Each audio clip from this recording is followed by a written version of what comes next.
Hello everyone, good morning, Radhe Radhe, जय माता दी जी। तो सुबह सुबह यहाँ सिद्धार्थ अपनी मॉर्निंग वॉक कर रहा है। वो डेली का काम है उसका। और मौसम थोड़ा सा ख़राब हो रखा है, लेकिन बारिश का पता नहीं कब आएगी। और गर्मी बहुत ज़्यादा हो गई है। तो सिद्धार्थ यहाँ पे सुबह सुबह अपना बॉल के पीछे भागता है, और उसके पापा यहीं पौधों में पानी वगैरह देते रहते हैं, उसको देखते रहते हैं। और मैं अंदर छोटे मोटे काम करती रहती हूँ। तो बस फिर उसके बाद मैं उसको नहलाऊँगी थोड़ी देर बाद, खाना खुना बना के, क्योंकि मैं भी बाद में ही नहाऊँगी। फिर वो आराम से सोता रहता है मेरे साथ। मतलब थोड़ा ये है ना कि बच्चे को दूध वगैरह पी के फिर साथ ही सो जाता है वो। तो बस उसको नहला के खुद भी नहा के यहाँ पे पूजा कर ली थी। और आज थोड़ा सा लेट भी हो गई हूँ, क्योंकि काफ़ी काम पड़े थे जो मैंने नहाने से पहले किए। और गोपाल जी को भी नहलाया धुलाया और श्रृंगार किया इनका। तो बस यहाँ पे मम्मी से मैंने चाय मांगी थी कि मुझे थोड़ी चाय दे दो, क्योंकि बना तो मैंने दी थी लेकिन गर्म नहीं की थी। तो सिमी यहाँ पे चाय गर्म करके मुझे दे देगी, और बाकी छोटे मोटे काम हैं वो मैं बाद में करूँगी, क्योंकि चाय के बगैर सुबह सुबह रहा नहीं जाता। चाहे गर्मी हो चाहे सर्दी हो, मुझसे तो नहीं रहा जाता।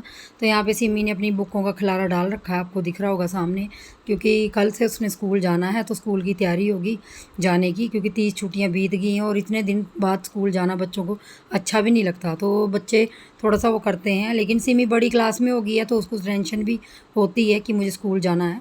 और मैं काफ़ी दिन मायके भी ससुराल भी आई हूँ, और मायके भी गई थी, लेकिन मैंने वीडियो सिर्फ नाम के लिए 2-4 बनाई, क्योंकि मेरा मन भी नहीं था। कई बार कुछ मन में बहुत सारी चीज़ें चलती रहती हैं, लेकिन मैं किसी के साथ शेयर नहीं करती। ये मेरी आदत कम से कम 7-8 साल पुरानी है। पहले मैं बहुत सारी चीज़ें अपने मन की हर किसी को शेयर कर देती थी, मतलब हर किसी को अपने जैसा समझती थी कि जैसी मैं हूँ वैसा ही सामने वाला है। लेकिन ऐसा नहीं है जी, आजकल का कलयुग ज़माना है।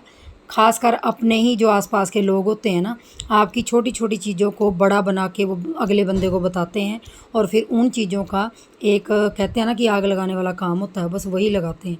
तो मुझे लगता है अगर आपके अंदर बहुत सारी चीज़ें चल रही हों, या बहुत सारी चीज़ों से आप गुजर रहे हों, तो आप अपने अंदर मन के अंदर ही रखिए। अगर हो सके, बहुत ज़्यादा दुख हो, तकलीफ़ हो, कुछ हो रहा हो आपको, अगर आपकी कोई मजबूरी है, कोई नहीं समझने वाला है, तो आप सिर्फ अपने भगवान जी को बोलिए जिसको आप मानते हैं। और मैंने पिछले 3 सालों में ये भी महसूस किया है, जब से मैं ये व्लॉग चैनल बनाने लगी हूँ, कि लोगों को मेरे से कोई मतलब नहीं है। बस वीडियो में मैं क्या कर रही हूँ, क्या खा रही हूँ, क्या पी रही हूँ, पता नहीं मैंने कितने पैसे कमा लिए, इन्हीं से मतलब होता है। और ज़्यादातर उनको ही ऐसी चीज़ों से फ़र्क पड़ता है जो हमारे अपने होते हैं। बाकी आपकी ज़िंदगी में परेशानियाँ कितनी हैं, कितनी आप मुसीबत में हैं, क्या है, उनको कोई मतलब नहीं होता। वैसे कभी फ़ोन पे हाल चाल कभी नहीं पूछेंगे कि आपने अकेले बच्चा कैसे पाल रहे हैं, क्या कर रहे हैं, कैसे आप मैनेज कर रहे हैं सब चीज़ें। पिछले 1.5-2 सालों में मेरा नीटिंग का चैनल बिल्कुल बर्बाद हो गया, जिसको मैं बर्बाद ही कहूँगी, क्योंकि उसमें एक रत्ती भी 1 रुपया खोटा पैसा भी नहीं आता। लेकिन उससे भी मेरे अपनों को कोई फ़र्क नहीं पड़ता, क्योंकि जी उनको लगता है पता नहीं कितना पैसा आ रहा है और कितनी शॉपिंग कर रही हूँ मैं। तो बस इसी को देखने के लिए वो मेरी वीडियो पे आते हैं ज़्यादातर लोग, मैंने देखा है। तो जी बस ये एक्सपीरियंस ज़्यादातर उन यूट्यूबरों के साथ है जो खाली यूट्यूब पे काम करते हैं। बाकी असली ज़िंदगी में जी बहुत कुछ हो रहा है, लेकिन उनको इग्नोर कर देते हैं लोग, और हमारे जैसों को टारगेट करते हैं क्योंकि हम व्लॉग बनाते हैं। तो चलिए जी, ये तो मेरे एक्सपीरियंस थे जो मैंने आप लोगों के साथ शेयर किए, क्योंकि बहुत सारी बातें होती हैं बोलने के लिए जो हम डायरेक्ट बोल नहीं सकते किसी को। लेकिन यह है कि मेरा मानना ये है कि हम काम करेंगे, मेरा काम है मेहनत करने का, तो मैं तो अपना मेहनत का काम करूँगी। अपने घर का काम करती हूँ तो वहाँ कैमरा फिट कर देती हूँ, और ये चीज़ मेरे घर वाले भी समझते हैं कि अभी चैनल मोनेटाइज़ नहीं हुआ, कभी ना कभी होगा। भगवान के भरोसे पे सब चीज़ें छोड़ रखी हैं, उस भगवान को जब मंजूर होगा, जैसे भी होगा, तो आप लोगों के साथ शेयर ज़रूर करूँगी। और अपने छोटे से लड्डू गोपाल के और सिमी के साथ मेरा पूरा दिन निकल जाता है ऐसे ही। वीडियो तो मैं पिछले 3 साल से बना रही हूँ, लेकिन मैं सोचती हूँ कि चैनल छोड़ दूँ। फिर सोचती हूँ कि पिछले 3 साल में मेरी मेहनत किसी ने नहीं देखी, जो मैंने मेहनत दिन रात की है। जब मैं प्रेग्नेंट थी तब भी मैंने बहुत ज़्यादा मेहनत की है। लोग, जो औरतें होती हैं, वो सो के पूरा दिन निकाल देती हैं, लेकिन हम क्या करते हैं, जब बच्चे सोते हैं या सोने का टाइम हो तब हम काम करते हैं। तभी आप लोग ये वीडियो देख पाते हो। जो अगर हम सोते तो हम वीडियो कैसे बनाते। तो बहुत सारी परेशानियों का सामना करना पड़ता है वीडियो बनाने के लिए। लेकिन वही है ना कि अपने ही आगे नहीं बढ़ने देते। तो अगर अपने ही सपोर्ट करते, कुछ करते, तो अपने ही आगे बढ़ाते हमारे चैनल को, कहीं भी शेयर करते, कहीं भी कुछ करते। लेकिन आजकल जी अपने ही अपनों को आगे बढ़ता हुआ नहीं देखना चाहते। ये सबके साथ है, मेरे साथ ही नहीं है। तो बस जी इस तरह से मन में बहुत बार ख्याल आता है कि चैनल छोड़ दूँ, लेकिन फिर सोचती हूँ रहने दूँ, कुछ साल और चला के देख लेती हूँ, 1-2 साल, कि कुछ होता है कि नहीं होता। तो कुछ चीज़ें ना मेरे दिमाग में बहुत ज़्यादा घूमती हैं, तो कई बार कुछ चीज़ें इतना घर कर लेती हैं, मुझे सब कुछ पता होता है, लेकिन मैं सामने वाले को बोल नहीं पाती कि आपने ये क्या बोला, वो क्या बोला, मतलब एक्सप्लेन करने में मुझे थोड़ी-सी हिचक होती है, और ये अभी होने लगा है। मैं सोचती हूँ कि मेरे बोलने से कहीं चीज़ें ख़राब ना हो, कहीं रिश्ते ख़राब ना हो, बस इसीलिए चुप रहती हूँ और अपना काम पे ध्यान देती हूँ। तो जी, बहुत सारी बातें आप लोगों के साथ कई बार मन करता है कि अपने दिल की बातें खोलूँ, लेकिन यही है कि सोशल मीडिया है, यहाँ पे हर तरह के लोग हमें देख रहे हैं, और हमारा काम है यहाँ पे आप लोगों को रूटीन दिखाना, कैसे हम मैनेज कर लेते हैं, ये सब चीज़ें दिखाने।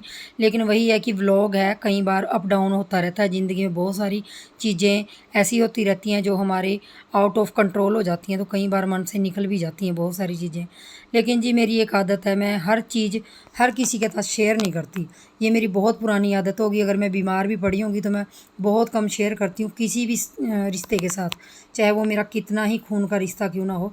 मैं किसी को नहीं बताती कि मैं बीमार हूँ, कुछ हूँ, क्योंकि मुझे लगता है जी, मैंने बहुत सालों में एक्सपीरियंस किया है, किसी को कुछ नहीं फ़र्क पड़ता। जो मेरे इर्द गिर्द हैं, जो मेरे साथ रहते हैं, सिर्फ उन्हीं को फ़र्क पड़ता है, तो मैं उन्हीं के साथ शेयर करती हूँ। बाकी मैं ज़्यादातर किसी के साथ इतनी अटैच नहीं हूँ। और मैंने देखा है, जो सच बोलने वाला इंसान है वो सबसे बुरा इंसान है इस दुनिया में, क्योंकि कई बार क्या होता है, आप सच बोलने के चक्कर में आप खुद ही बुरे बन जाते हो। तो मेरा तो यही मानना है, अब जितना एक्सपीरियंस करती हूँ मैं, कि बस चुप ही रहो, चाहे आपके आगे कुछ होता हो, बस चुप होके आप रिश्ते निभाओ, खाओ पियो, घूमो फिरो और अपने घर आ जाओ, बस यही होता है। और आज मेरा मन बहुत परेशान था, तो आप लोगों के साथ बहुत सारी चीज़ें शेयर की, और जो भी एक्सपीरियंस रहा मेरा वो आप लोगों के साथ शेयर किया। और आज मेरा मन जैसे उदास था, तो मैं क्या करती हूँ, या तो मंदिर चली जाती हूँ, गुरुद्वारा चली जाती हूँ, कभी मस्जिद चली जाती हूँ। तो आज मैं बड़े दिन बाद मस्जिद जा रही थी, सिद्धार्थ को पहली बार, शायद दूसरी बार ले जा रही थी। तो आज मैं, सिमी और सिद्धार्थ तीनों जने मस्जिद गए, और वहाँ पे कम से कम 1 घंटा बैठने के बाद जो मेरे मन को शांति मिली वो कहीं नहीं मिलती। चाहे वो मैं कितनी ही किसी के साथ दुख बांट लेती, फिर भी ना मुझे मिलती जो इतनी मुझे शांति यहाँ पे आके मिली। जब मैं ऐसी जगहों पे जाना होता है तो मैं किसी को नहीं पूछती, ना किसी की राय लेती हूँ, क्योंकि मुझे लगता है कि जब मुझे ज़िंदगी खुद ही चलानी है, खुद ही सब चीज़ें करनी है, तो भगवान के मंदिर जाना या मस्जिद जाना, किसी की इजाज़त लेने की ज़रूरत नहीं होती। तो बस मैं चल पड़ती हूँ। जब भी मेरा मन उदास होता है ना, तो मैं अपने दोनों बच्चों को उठाती हूँ और चल पड़ती हूँ ऐसी जगह पे। कहीं इधर उधर रिश्ते नातों में जाने से अच्छा है कि भगवान के मंदिर में जाओ, वहाँ जाके अलग ही सुकून मिलता है, या मस्जिद में जाओ, गुरुद्वारे में जाओ। सभी धर्म एक हैं, खाली हमारे मन की धारणाएँ हैं, हिंदू मुस्लिम सिख ईसाई ये सब। तो बस जी, यहाँ पे आके मुझे बहुत सारा सुकून मिला 1-1.5 घंटा बैठने के बाद। फिर हम घर आ गए, आम लेके आए, दोनों बहन भाई यहाँ पे आम की चुस्कियाँ ले रहे थे। तो चलिए फ्रेंड्स, मिलेंगे नेक्स्ट वीडियो में, तब तक के लिए बाय बाय।